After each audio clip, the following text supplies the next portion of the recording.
Mes esame Kuršėnų šeimos namų globos centras, įsikūrė Šiaulių rajone, labai gražioje vietoje, aplink pušyną, šalia tekanti upė Venta, todėl visi lankydamėsi pas mus gali pasidžiaugti miško maudynėmis, pasivaikščiojimų takais, valstybės saugoma ąžuolų gale.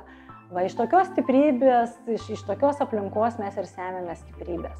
O sėkmingai dirbantis globos centras mūsų 9 žmonių komandai reiškia labai daug.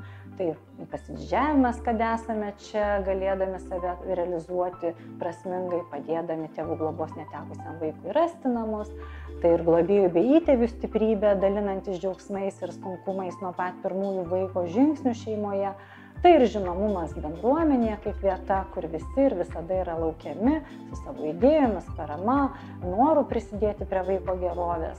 Ir esame išskirtiniai tuo, kad nuolat ieškome inovatoriškų metodų savo darbe, užsiimame naujų metodikų ir knygų leidybą, kuri be galo svarbi visam pagalbos mechanizmui vaikų globos sistemoje, judame ir mokslo keliu. Vis naujas veiklas tiriame, pamatuojame praktiškai ir tai, kas efektyvu, tada rezultatus pristatome mokslinėse konferencijose. Mūsų patirtis, sunkus jausmai, situacijos išreiškime kūrybiškai, rašant ir publikuojant tokį vieno vaiko istoriją ir kuriant videografiją, taip siekdami empatizuoti tuos nepamatytus, nepastebėtus, nesuprastus dalykus, taip griaudami mitus ir viešindami globą. Kuršėnų šeimos namų istorija prasidėjo dar 1939 metais, kai pastatyti namai buvo skirti gyventi našlaičiams vaikams. Vieniems vaikams tai buvo vieninteliai namai, kuriuose jie užaugo, bet visada buvo nuoširdžiai ieškoma ir kitokių namų vaikams, kuriuose jų lauktų širdimi. Šiandien mūsų globos centras teikia paslaugas 90 globėjų ir 135 globojamiems vaikams. Rajone įkurtos 4 šeimynos, 5 parengtos budinčių globotojų šeimos gali priimti vaikus bet kuriuo paros metu.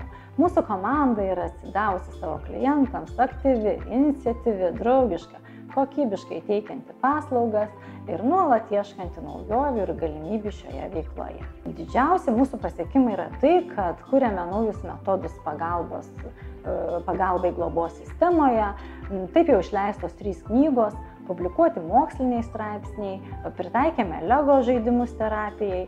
Mūsų organizuojamuose mokslinėse praktinėse konferencijose dalyvauja puikūs lektoriai, kūrybinės biblioterapijos stovyklos, knygų klubas suteikia globėjams galimybę saviraiškai ir savipagalbai. Turime galimybės taikyti terapiją su gyvūnais, labai laukiame maniežo statybos. Įsijungėme į pagalbos tikslo grupiai tinklo kūrimą jaunimo politikos srityje ir didžiuojamės, kad esame stipri ir vieninga komanda.